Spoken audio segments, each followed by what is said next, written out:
escaped the civil unrest in his own country to make a surprise visit to Cuba. Pictures have surfaced now of Maduro with Cuban President Raul Castro. Local 10 News reporter Hatzel Vela, the one and only South Florida reporter there in Havana. He joins us live with the reason behind the visit. Hatzel. Lori and Calvin, I can tell you it is not surprising here on the island to see President Nicolas Maduro visit Havana. He's done it many times, this time visiting the grave of Fidel Castro. But what is surprising is the fact that he's here during crucial times of his own country.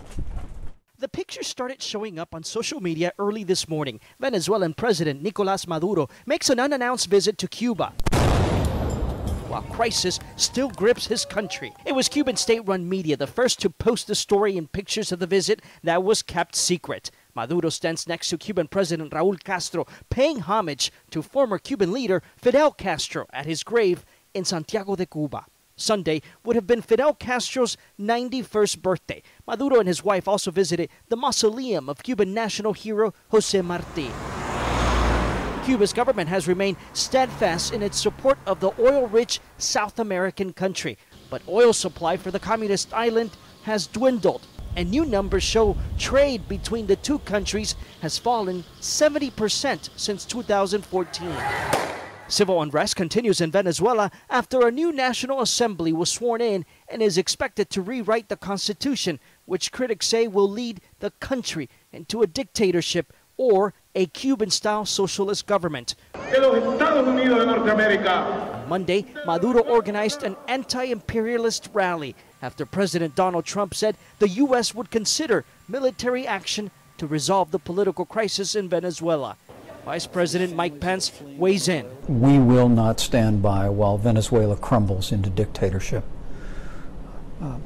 A failed state in Venezuela threatens the interests of the United States of America. It becomes a haven for narco traffic. It drives illegal migration. It creates instability all across the region.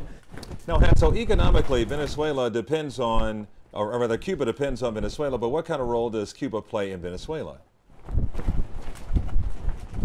Well, Calvin, let's talk about two things. Back on July 26, we did see the Cuban government deny any involvement when it comes to finding a solution to the Venezuelan crisis.